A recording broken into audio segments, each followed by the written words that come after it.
Bonjour. Bienvenue sur la chaîne Soma Bible. Voici le résumé de la leçon 13 de l'école du sabbat pour le premier trimestre de l'année 2025. Avant d'aborder cette leçon, n'oubliez pas de vous abonner et de cliquer sur l'icône du pouce levé pour soutenir notre mission de diffusion de l'enseignement de la Bible dans le monde entier. Jésus arrive bientôt. Le titre, L'amour et l'accomplissement de la loi. Texte de la mémoire. Personne ne doit rien à personne, si ce n'est de s'aimer les uns les autres, car celui qui aime les autres a accompli la loi. Romains 13, verset 8. La leçon nous montre le lien profond qui existe entre l'amour et la loi de Dieu. L'idée que l'amour est l'accomplissement de la loi explique que l'on ne peut séparer les commandements de Dieu de l'amour. La loi reflète le caractère de Dieu, qui est l'amour lui-même. Dimanche 23 mars, la loi de l'amour. Les 10 commandements ne sont pas de simples règles, ce sont des principes relationnels. Situés dans le contexte de l'alliance avec Israël, ils soulignent l'importance de l'amour pour Dieu et pour les autres. Les 4 premiers commandements se concentrent sur notre relation avec Dieu, tandis que les 6 derniers mettent l'accent sur la manière dont nous devons traiter les autres. Jésus a résumé la loi en 2 grands commandements, aimer Dieu de tout son cœur, de toute son âme et de tout son esprit, et aimer son prochain comme soi-même. Ces commandements résument toute la loi et démontrent que l'amour et la loi sont inséparables. Nombreux sont ceux qui affirment que l'amour seul suffit et qu'il n'est pas nécessaire d'observer les commandements. Cependant, l'amour véritable conduit naturellement à l'obéissance. Aimer Dieu signifie que nous l'adorons seul, que nous honorons son nom et que nous observerons le sabbat. Aimer les autres signifie que nous respecterons leur vie, leur famille et leurs biens. L'amour et la loi sont complémentaires et non opposés. Lundi 24 mars, la loi est sainte, juste et bonne. Paul enseigne que la loi n'est pas abolie par la grâce, mais plutôt confirmée. Certains pensent que la grâce annule la loi, mais Romains 6, versets 1 à 3, et Romains 7, versets 7 à 12, précisent que la loi reste vitale. Elle expose le péché et nous conduit au Christ.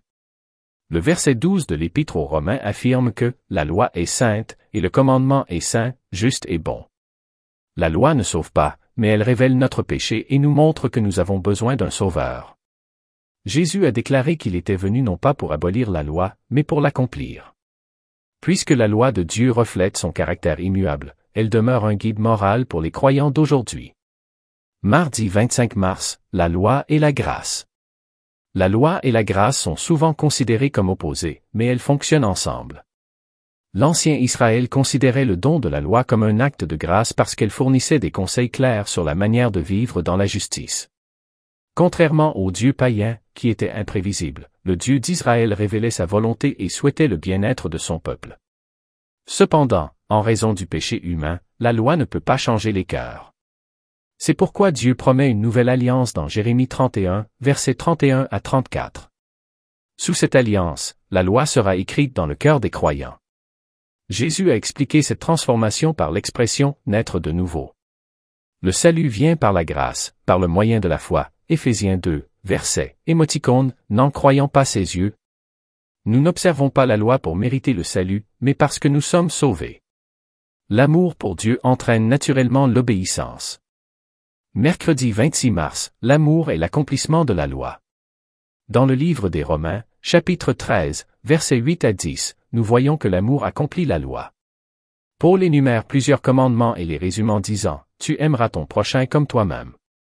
L'amour ne fait pas de mal et satisfait donc aux exigences de la loi.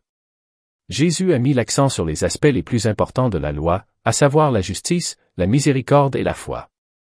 Le sabbat lui-même reflète ce principe.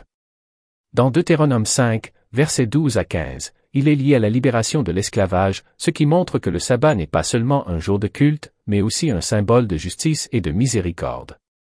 Ésaïe 58, versets 13 et 14, associe l'observation du sabbat à la justice sociale, encourageant les croyants à s'occuper des opprimés et des nécessiteux. L'observation de la loi ne consiste pas seulement à éviter de commettre des actes répréhensibles, mais aussi à faire activement le bien. La véritable obéissance implique non seulement de s'abstenir du mal, mais aussi de pratiquer l'amour et la justice. Jeudi 27 mars, par-dessus tout, aimez-vous les uns les autres. Jacques 2, versets 1 à 9, nous met en garde contre le favoritisme. La loi nous ordonne d'aimer notre prochain, et ne pas traiter les autres avec dignité et respect est une violation de la loi de Dieu. Sœur Ellen Goldwhite écrit que l'amour des autres est la manifestation terrestre de l'amour de Dieu.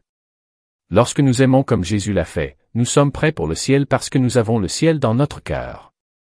Jésus a ordonné à ses disciples de s'aimer les uns les autres comme il les avait aimés. L'amour est la marque d'identification d'un vrai disciple. Puisque Dieu est amour, ceux qui prétendent l'aimer doivent aussi aimer les autres. Pierre enseigne que l'amour couvre une multitude de péchés. L'amour authentique est indulgent, compatissant et désintéressé. Les chrétiens sont appelés à refléter cet amour dans leurs interactions avec les autres, démontrant ainsi le caractère de Dieu au monde. Vendredi 28 mars, réflexion complémentaire. Ellen White, dans le livre « Desire of Ages » page 641, souligne que le fait de servir les autres renforce notre relation avec le Christ. Lorsque nous travaillons à sauver des âmes, nous éprouvons une véritable satisfaction et une joie dans notre foi. Question pour la discussion. 1. Comment 1 Corinthiens 13 définit-il l'amour et qu'enseigne-t-il sur le caractère chrétien? 2. Dans Matthieu 25, versets 31 à 46, Jésus sépare les brebis des boucs. Comment pouvons-nous comprendre ce passage sans promouvoir le salut par les œuvres? 3. Que signifie aimer le monde comme le Christ l'a fait? Comment cela se rapporte-t-il à la perfection chrétienne et à la préparation pour le ciel? 4. Quelles mesures votre Église peut-elle prendre pour refléter l'amour et la justice de Dieu dans la communauté? Conclusion. La leçon souligne que l'amour et la loi sont inséparables. Les commandements de Dieu ne sont pas des règles arbitraires, mais des expressions de son amour. La véritable obéissance est motivée par l'amour et non par le légalisme. En grandissant dans la grâce, nous désirons naturellement suivre la loi de Dieu par amour pour lui et pour les autres. L'accomplissement de la loi se trouve dans une vie consacrée à l'amour, à la justice et à la miséricorde, comme le Christ en a donné l'exemple. Amen.